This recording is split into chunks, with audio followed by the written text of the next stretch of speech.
Olá pessoal, tudo bem? Sejam bem-vindos aí a esta videoaula da unidade 2 da disciplina de Prevenção e Mitigação de Desastres Naturais. Nessa unidade a gente trabalhará mais com a questão das perguntas e respostas. Hoje eu tenho aqui o professor Leandro Redim Westner ao meu lado, professor da disciplina, que vai participar desse bate-papo conosco. Tudo bem, professor? Tudo bom. Professor, quando a gente fala em desastres naturais, principalmente aí a nível internacional, a ONU adotou algumas ações frente a esses desastres, né? E essas ações foram divididas em várias fases. Quais foram essas fases?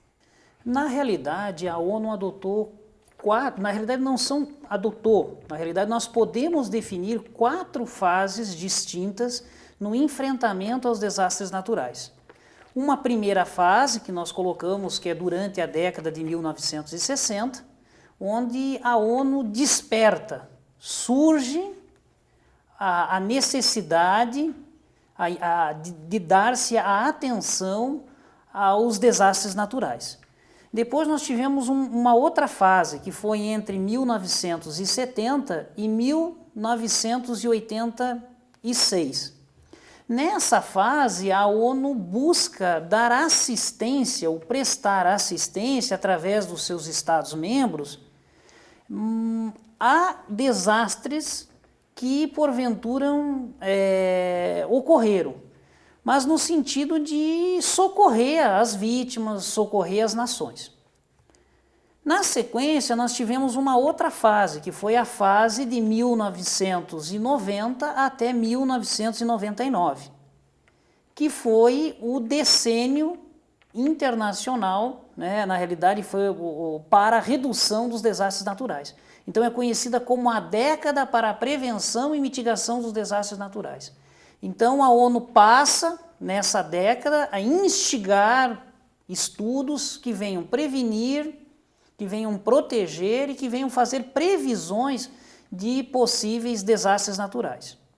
E uma última fase, que é a fase que compreende entre 2000 a 2007, quando acaba o decênio internacional de prevenção de desastres naturais, que passa para a Estratégia Internacional para a Redução de Desastres, onde a ONU passa a entender que os desastres naturais são algo complexo e começa a focar a vulnerabilidade, mas principalmente a gestão do risco. Ou seja, o desastre deixa de ser um desastre natural para passar a ser um desastre. Professor, em 2012, a Organização das Nações Unidas, a ONU, ela afirmou que, para compreender que o desastre não é natural, é importante considerar os elementos de risco. O que significa tal afirmação? A afirmação, ela vem de encontro a essa última fase de enfrentamento dos desastres naturais adotado pela ONU, em que os desastres, eles passam de ter uma concepção natural, ou seja, o foco ele não está mais no fenômeno em si gerador do desastre, ou seja, da adversidade, o evento extremo que ocasionou o desastre, mas sim na vulnerabilidade, na população, na sociedade. Porque o desastre em si, ele é extremamente social, ele é um processo social. Porque o evento em si, ele só é um desastre no momento que ele impacta, que ele age sobre uma sociedade. Então, nós temos uma ruptura no paradigma de conceber, de entender e de enfrentar os desastres naturais. A ONU passa a focar no risco, considerando principalmente a vulnerabilidade que a comunidade, o indivíduo, a população está exposta ao evento adverso. Uhum. Professor, outra ação da ONU aí foi criar uma agenda e uma campanha global para construir a resiliência das comunidades e nações. O que vem a ser comunidades e nações resilientes? De acordo com a ONU, como nós podemos ver no presente slide, uma comunidade, um país, uma cidade resiliente é aquele local onde a população em si está preparada para o enfrentamento enfrentamento dos desastres naturais. Ou seja, é um local onde os desastres são minimizados porque sua população vive em residências e comunidades com serviços de infraestrutura, organizados, com padrões de segurança, códigos de construções, sem ocupações irregulares em áreas de risco, planícies de inundações, encostas íngremes susceptíveis a escorregamentos e a deslizamento. Possui um governo organizado, competente, transparente e que busca o desenvolvimento sustentável, onde as autoridades locais e a população têm entendimento, têm compreensão desses riscos e onde existe o empoderamento dos cidadãos para a participação, a decisão e o planejamento de sua comunidade, de sua cidade, no sentido de minimizar, de prevenir, de reduzir os danos provocados por desastres naturais, incorporando tecnologias, incorporando sistema de alertas, infraestrutura adequadas, enfim, a capacidade que uma sociedade tem de responder e de absorver de forma com que esse evento adverso não venha impactar significativamente. A possibilidade dela responder, estar preparada para enfrentar, entendeu, os desastres naturais, essas adversidades. Falando agora um pouquinho dos desastres naturais aí a nível nacional, qual que é a política para enfrentamento desses desastres? Em nível nacional, nós podemos dizer que até meados da década de 90, o enfrentamento dos desastres naturais, ele se dava basicamente no socorro. No socorro e na ajuda, geralmente a partir de liberações de recursos econômicos para os municípios, para os estados, para a minimização dos impactos ocasionados de desastre. Então, no Brasil, o tema surge também na década de 1960, principalmente decorrente de grandes secas que ocorreram no Nordeste brasileiro e de inundações no Sudeste, e até, então, meados de 1990, pautado no socorro. A partir de 2000, nós passamos a ter uma preocupação mais com a prevenção. E aí nós vamos ter a Política Nacional de Proteção e Defesa Civil, que é uma lei federal, que surge como principal instrumento no enfrentamento dos desastres naturais e que traz um avanço significativo, no momento que incorpora princípios de prevenção e de mitigação dos desastres naturais, e não aquela visão que se tinha, que era só no socorro, em ajudar após um incidente. Professor, quanto a esse tema, o que a Política Nacional de Proteção e Defesa Civil pode trazer aí de avanço na prevenção desses desastres? A Política Nacional de Proteção e Defesa Civil, a Lei Federal 12.608, de 12 de abril de 2012, que instituiu, né, ela traz avanços significativos, porque ela cria o Conselho Nacional de Proteção e Defesa Civil, autoriza a criação de sistemas de monitoramento de desastres, ela adota uma abordagem mais sistêmica na gestão, ou seja, os órgãos devem agir de forma articulada, tanto em nível local, como estadual ou nacional, como também os diferentes gestores do planejamento em si devem incluir de forma, ou seja, o tema desastres naturais, eles devem permear todas as fases do planejamento, o planejamento urbano, o planejamento ambiental, a política de infraestrutura, de habitação, os planos diretores. Então, ele tem que ser articulada. E priorizando o quê? O planejamento, né? Planejando a prevenção, você minimizar ou prever impactos que venham porventura a ocorrer de diversidades climáticas.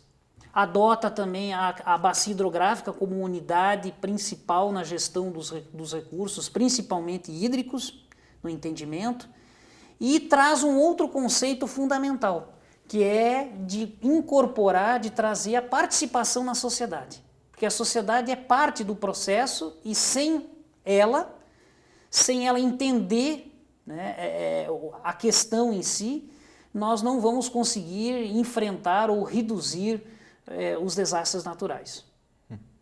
Professor, medidas para a redução dos desastres naturais aí podem ser tomadas aí em diferentes situações, né, em diferentes tempos, antes, durante ou depois do desastre. Quais são essas medidas para cada uma dessas situações? Bom, como nós podemos ver no slide, que nós podemos definir, entender o desastre, ou a gestão do desastre, basicamente em 3 grandes fases: o antes, o durante e o depois. Antes, o que nós podemos fazer? Nós podemos fazer a previsão, nós podemos avaliar quais são as áreas de risco, por exemplo, áreas de risco a deslizamento, a área de risco a inundações frequentes, identificar essas áreas.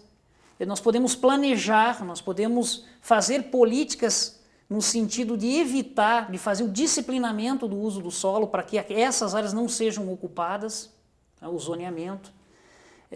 Nós podemos adotar medidas, obras estruturais, no sentido de prevenir ou de mitigar uma determinada adversidade, instruir a população sobre procedimentos frente a uma situação de risco.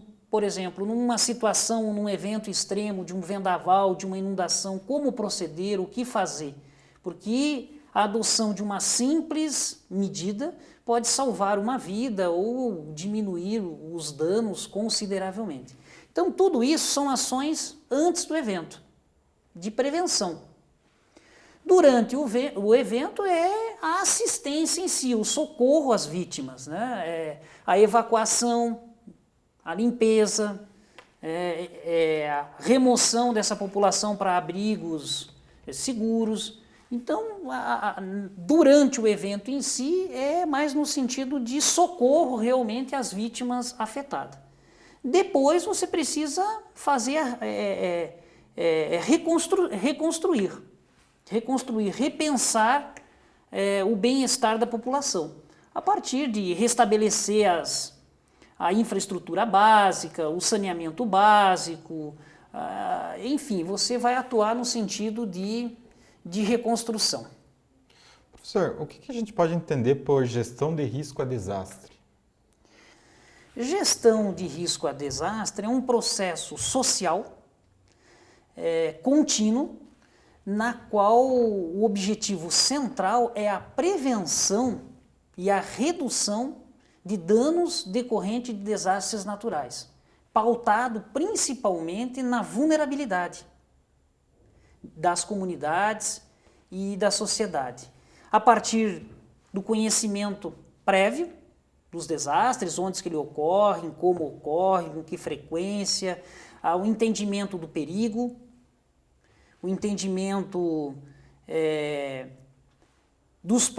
das causas e das consequências dos desastres naturais, no sentido de você ter um conjunto de ações de gestão, como políticas públicas adequadas, normas, sensibilização da comunidade frente a procedimentos a serem adotados, diminuição dessas vulnerabilidades, que é algo central na gestão do risco.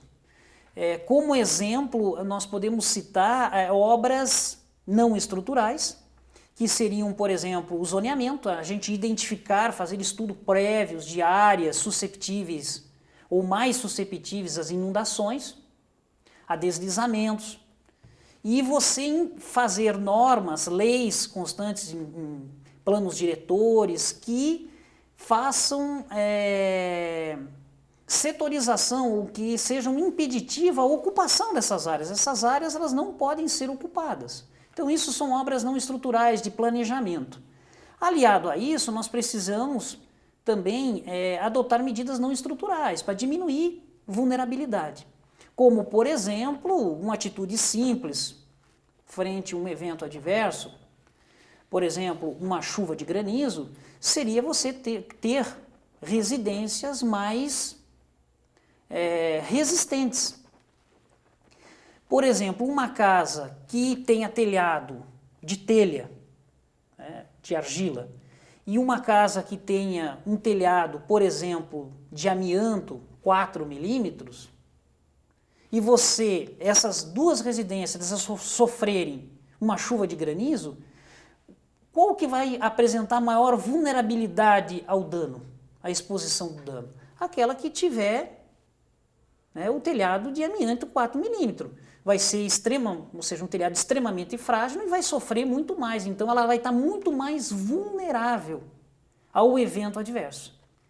E principalmente no sentido de sensibilização e conscientização da população para procedimento, ações, a importância de se não ocupar essas áreas, de procedimentos a serem adotados frente a um determinado evento. Isso é fundamental para a gente reduzir os danos decorrentes de desastres. Então, basicamente, seria isso. Professor Leandro, muito obrigado por estar aqui conosco e bater esse papo com a gente. Eu agradeço e desejo a todos um bom estudo da unidade 2. Pessoal, então a gente fica por aqui com essa unidade 2. Muito obrigado a todos e até a próxima videoaula.